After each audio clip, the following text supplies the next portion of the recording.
Hey everyone, C-Stan here with the Lord of the Rings The Living Card Game. Today I've got a special video.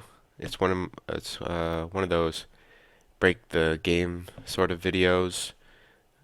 It's going to be a specific quest, one of the recent ones actually, Desert Crossing. We're going to try to beat this quest in the planning phase of the first turn. See if it's possible. To set up, I should only have one burnt sands in the staging area, and it just says 2 threat, 3 progress. While the temperature is 40 or higher, burnt sands gets +2 threat. After it becomes the active location, increase the temperature by 2. So temperature, if you're not familiar with this quest, is basically a new uh, value that we need to keep track of. It starts at 10, so I'll put 10 resource tokens on the main quest to signify that. And this temperature will rise throughout the game, and if it gets to 60, you lose.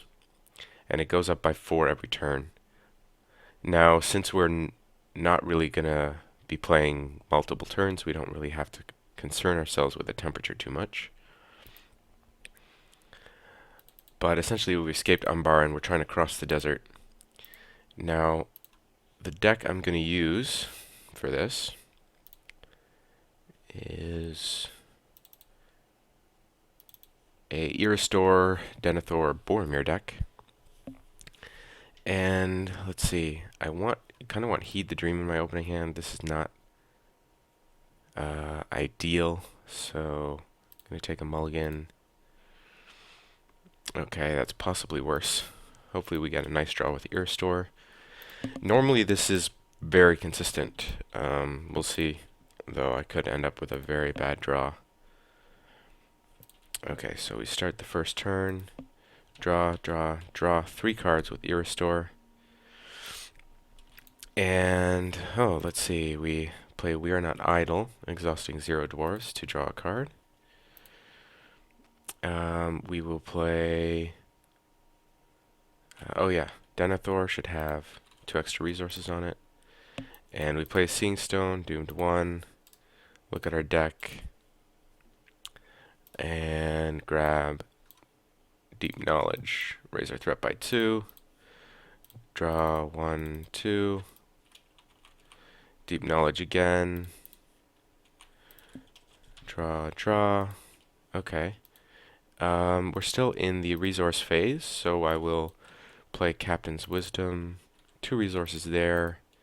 And I guess I will also Captain's Wisdom Boromir because I can. 2 resources there. Okay. We'll play Legacy of Numenor as well. This will give everyone a resource. Raise our threat by 4. 1, 2, 3, 4. Okay. Now, the main combo consists of 4 cards. And let's see, I've got 3 of them. I just need the Rod of the Steward. So I am going to play Heed the Dream for 1. And look at the top 5 cards of my deck. Well, it's not there. So I will grab this other Heed the Dream. And then, let's see. I will shuffle. No, I will pay 3 to search my entire deck and grab Rod of the Steward. Okay, I will play, let's see. Do I want to grab Rod of the Steward with that? Or I could have grabbed Gandalf and sneak attacked him. Let me see. Maybe I grab Gandalf instead.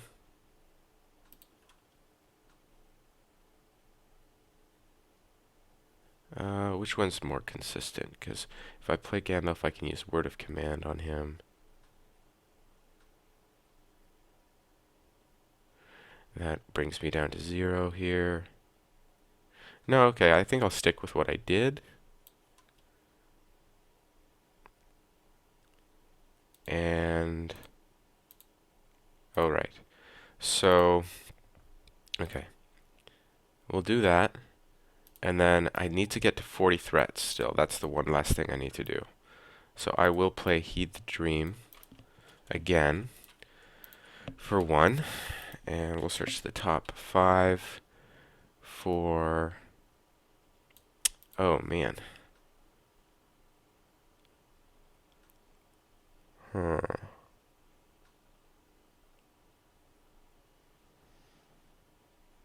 Let's see.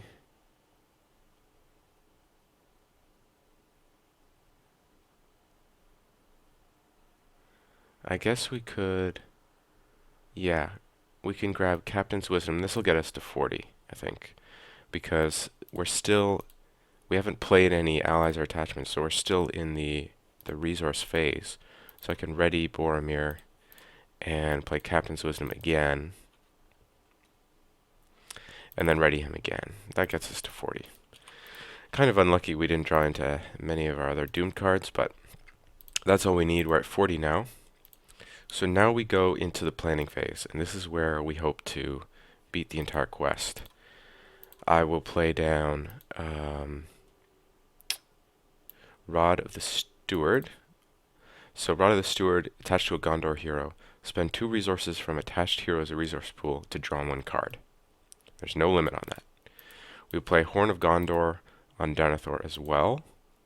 That costs 1 tactics resource. Then we will play Rallying Cry. Now, this is a Valor action because we're at 40 threat. And it says, until the end of the phase, add each ally that leaves play to its owner's hand instead of placing it in the discard pile. So I'll leave that up there to show that that's active. So every time a hero would go in a discard pile, we put it back in our hand instead. Okay, so now how does this help us win? Well, if we read the quest card, it says forced. After an ally enters play, either exhaust it or deal 1 damage to it. So I'm going to play Irith for 0, and then deal Irith 1 damage from this effect, and she dies. Goes back to my hand because of Rallying Cry, and I gain a resource on Denethor from the Horn of Gondor triggering, because she was actually destroyed. So we keep doing that, playing her again, destroying her. She comes back to my hand, get a resource. Again, you see this pattern gives me infinite resources on Denethor. 999. Okay, so now we don't really have to worry about resources anymore. We have infinite, and we can always make more. So we just trigger Rod of the Steward continually until we draw our whole deck. Okay, here we go. Good. Now, where do we go from here? Well, the first thing I think I'm going to do is reduce my threat to 0. And here's how we do that. So we play, again, resources are not really a concern here. Let me put a Song of Wisdom on Denethor and another song, Song of Travel. Here we go. So he's got lore and spirit resources now. What we can do with that is, yeah, so we play the Weaver and exhaust her from this effect instead of damaging her. That's because we can do this because Denethor has a spirit icon and infinite resources. Then we play Island Amid Perils, and Island Amid Perils says, return a Sylvan ally you control to your hand to reduce your threat by X, where X is the printed cost of the ally returned to your hand. So I return the Weaver to my hand and reduce my threat by 1. Okay, and this goes in the discard. We play her again, exhaust her, trigger her effect now. So response after Galadrim Weaver enters play, shuffle the top card of your discard pile into your deck. So we shuffle this into our deck, trigger Rod of the Steward, spend 2 resources to draw it, and then we play it again, it goes in the discard, we pull her back, reduce our threat by 1 again, play her again, shuffle this in, draw it with the rod, play it, pull her back again, reduce our threat by 1. Okay, so you see how we go back, we can go down to 0 here, done. Okay, next step. This loop is a little complicating, so let me make things a little simpler. The important cards in my hand right now are Scroll of Isildur and let's see, Tome of Atanatar, and where is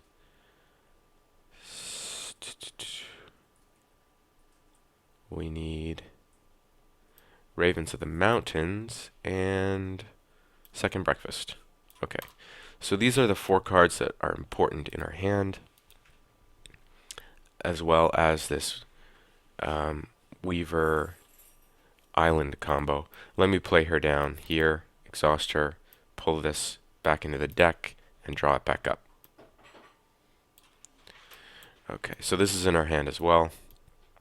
Okay, so this is the setup we're at right now. I'm gonna come back around to this setup with everything the same, with hopefully some progress on the quest.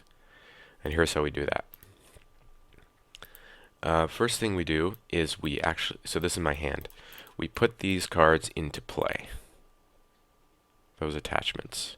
Attached to a lore hero, attached to a leadership hero, we can do that. Okay, then we play Ravens of the Mountain for 1. And of course, all of this costs resources, but Denethor's got an infinite amount of lore, spirit, and leadership resources. Okay, so Ravens of the Mountains cost 1. Exhaust a hero you control. We exhaust Boromir to shuffle the encounter deck and look at the top card. Okay, so let's shuffle this, and we look at the top card. It's Burnt Sands. Place progress tokens on the current quest equal to that card's threat. Then put that card back on top of the encounter deck. Okay, so we put 2 progress here, because this had 2 threat, and then we put it back on top of the deck. Now we've played this, it goes in the discard pile, which I'll keep up there. Okay, so now what we do is we ready Boromir, raise our threat by 1, and then we play Scroll of Isildur and target this event. So we put it back into our deck here, exhausting Boromir again and doing this again. Shuffle, reveal. X is the 10th digit of the temperature, so I guess if he's not in play, the X doesn't really count, so it's at 0. So we don't really add any from that one. Sometimes you get a 0 threat card, that's fine. Okay, of course we spend 2 from Rod of the Steward to draw it again. Now we play Second Breakfast to return the topmost attachment back to our hand. Now this is back in our hand. Finally, we play Tome of Atanatar to recur Second Breakfast. So what that does is it returns the topmost attachment back to our hand, which is Tome of Atanatar. And then Tome of Atanatar puts this on the bottom of our deck, which we spend 2 to draw with Rod of the Steward. Then we ready Boromir. Our threat goes up 2. Then we do this little loop with the Weaver. So we play Island Amid Perils, pull her back to my hand, reduce our threat by 1, play her, exhaust, put this back in my deck, draw it up with the rod, and play it again, do the other loop. We're back down to 0 threat.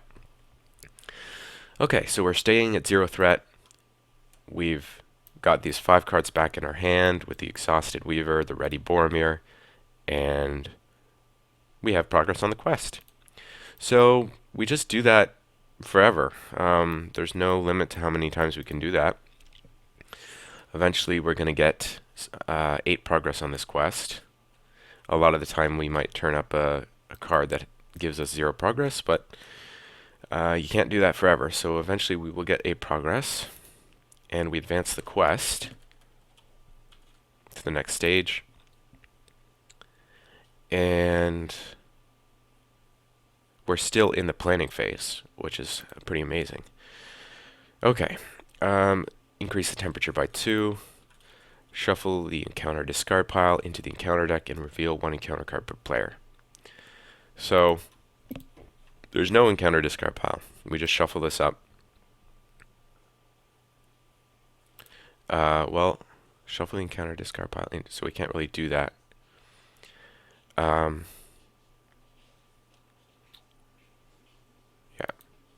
So essentially there is 1 card.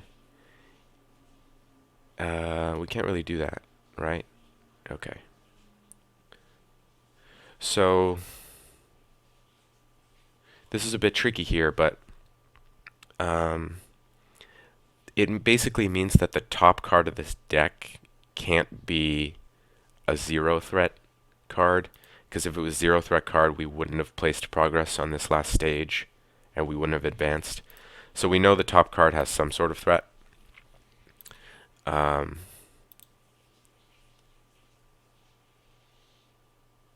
That's all depending on the wording here. It says shuffle the encounter discard pile into the encounter deck and reveal 1 encounter card per player. I'm not sure if you have no discard pile, do you even shuffle the deck at all, or do you leave it as it is? It's a valid question for this because we should know the top of the card. Sorry, we should know the top card of the deck. Right now, moving into this stage, we should know what's getting revealed, assuming we don't shuffle. Because there is, the reason I say that is because there is 1 card in here. It's a side quest that could shut down this sort of combo. Yeah, the side quest, I'll show you what it is, assuming we don't reveal it. There's also a treachery card in there that would end our combo as well, although I did include Test of Will to cancel it. Okay, anyway, so we shuffle that up, we deal 1 card here. So see, this is an example of a 0 threat card, so we couldn't have advanced assuming this was the top card. It would have had to be something different. It would have had to be like Mirage. No, Mirage wouldn't work either. Okay. Burnt Sands, I guess, works. Okay. Not that it really matters. The only card that really shuts us down is the side quest, which I'll show you.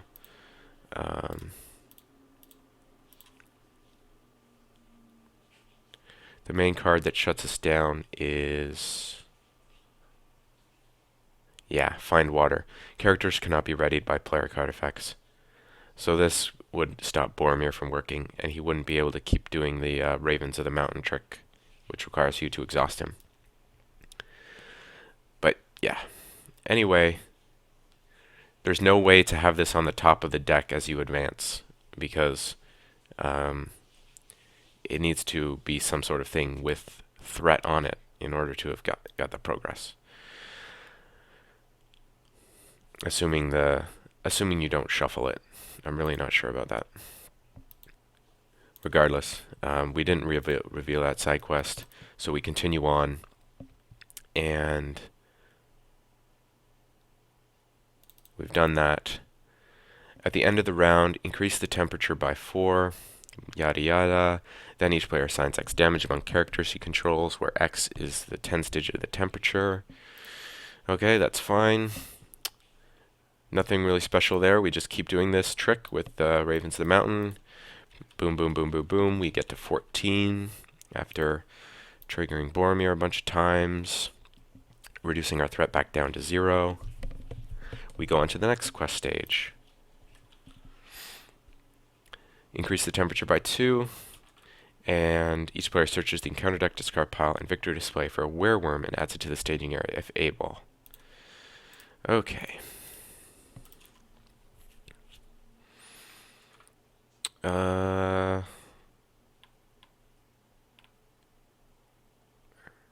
Here's a wereworm. We add it to there. And shuffle. So now that it's in play, its text is active, and it says X is the 10th digit of the temperature. So this is just 1. So 1, 1, 1. Okay, during the quest phase, add X threat to the total threat in the staging area, where X is the 10th digit of the temperature. At the end of the round, increase the temperature by 4. Well, at least one wereworm is in play. The players cannot defeat the stage.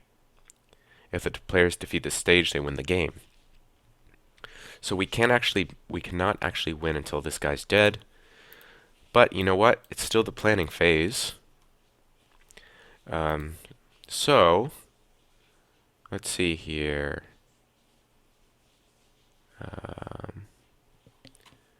Where is my copy of Saruman? Oh, I may have forgotten to include Saruman in the quest in this deck. Okay, well we can always just do a sneak attack. So we sneak attack in Gandalf.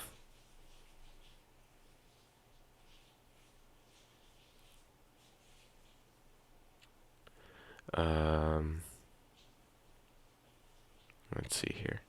So I could sneak attack in Gandalf. That deals 4 damage.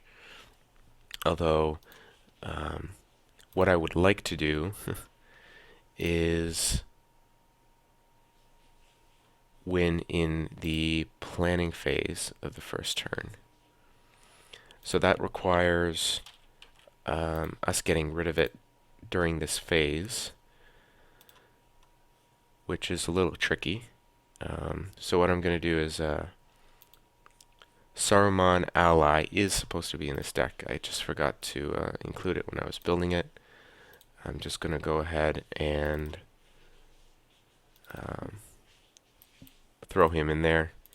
So now what you do is you play him, and doomed 3, threat goes up 3, but we target him, and he's now considered out of play. So we can still win here. We just loop the Boromir thing a bunch of times, get our 16 progress. Oh, but I should say, before we do that, let's loop this Galadrim Weaver 3 times so our threat goes back down to 0 first, and then we get our 16 progress, and we win, because this guy's not in play. If you don't have Saruman, you would have to sneak attack in Gandalf twice to kill him.